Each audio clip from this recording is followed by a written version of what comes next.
about what the challenges of leadership are, what the challenges are of remote working. Yeah. I think they're still the same as any business, because you've still got the challenges. Yeah. But there are greater triggers and needs that we have that do need addressing. So I'll talk to some of those, if that's okay. Yeah, of course. Yeah, good. That would be interesting.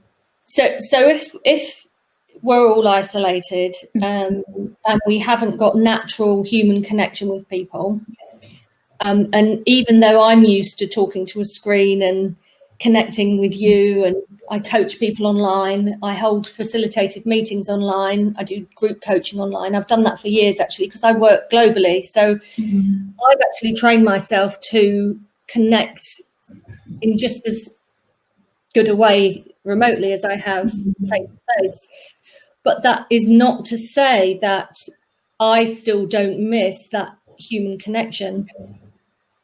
And we all miss that human connection. And I've learned to develop my skills of connecting and working with people on a remote way, because that's part of my job. But a lot of leaders have not. Yeah.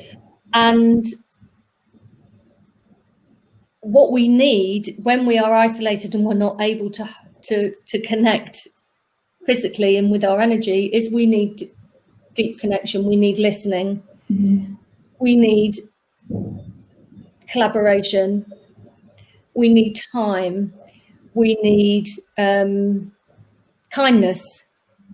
We need social and emotional skills and behaviours, which of course I specialise in because this is the root of really good leadership. We need those more in abundance now, because of course our stress has increased as well.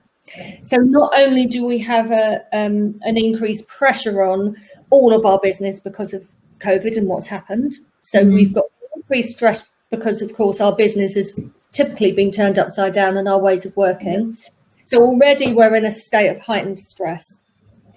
And then we haven't got our normal crutches and support systems and people in place. So at work, you might go and get a coffee and chat to somebody. Before you come into a meeting, you all sit back and you say, oh, let's have a chat. Yeah. So all of those normal interactions that we as human beings were not given in a time when our stress is heightened anyway. And then what, of course, happens when we are in an increase of stress, for all the reasons that we know we are, that triggers our behaviour in certain ways. And what I notice about myself and the people that I work with, and all of my studies of stress, because I have studied this in a huge amount of detail, is that when we are stressed, it causes us to behave in a certain way as well. And often those ways are not connecting with other human beings.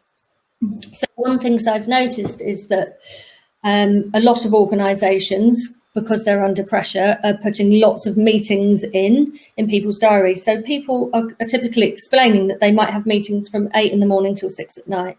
You know, people are zoomed out, for example.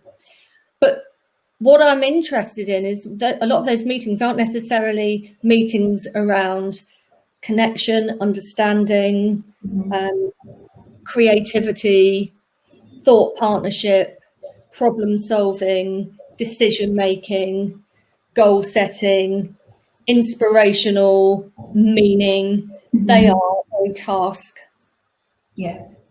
So not only are we isolated under pressure, and when we are, we all speed up and we become more task focused typically. And then, of course, we go on to meetings which are a lot about the task. So the real conversations don't happen. So it's a little bit self-perpetuating, actually.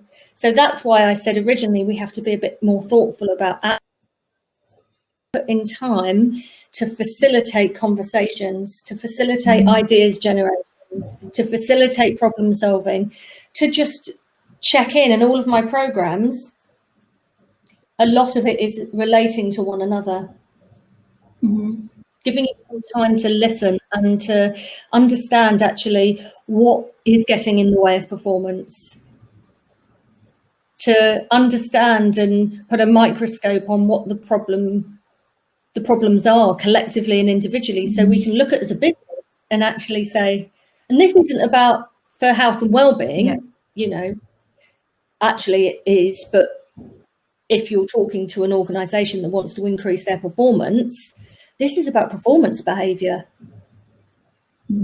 It's about problem solving. It's about understanding where the real blocks are to success.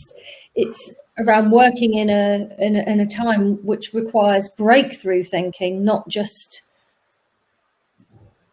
the same sort of thing. You know, it requires us to all really think outside the box. We need time and connection and creativity. We need to feel safe. That is another thing as well. I talk a lot about psychological safety. And what we know about leadership and human behaviour is that we all need to have a level of psychological safety, and we need to feel safe, and we need to be in trusted teams and relationships. And of course, because we're all stressed, that triggers a fear. Stress is a trigger of a fear response. So if we're all in heightened fear, we're all on the task a bit more, and we're all becoming a bit more transactional, and and of course that drops our ability to feel safe ourselves and have others to feel safe and help others feel safe, whether we're leaders or we're in the team. And what's really interesting, I wrote some notes on this. I said about a good boss and a bad boss. And I thought performance is leadership, and a good boss and a bad boss. And I've had good bosses and I've had bad bosses. Okay. And I could name them, I wouldn't name them. And I'll talk about what they do and what they don't do to be good or bad bosses if we really simplify it. But I've also been a brilliant boss. You know, there will be people that have said Jenny has been a brilliant boss, and I've been a bad boss. And when I'm a bad boss, it's when I've been under pressure and extreme stress. So I talk about, you know, what we all do and how we respond to stress, because that often gets in the way of leadership and high performing team behaviour.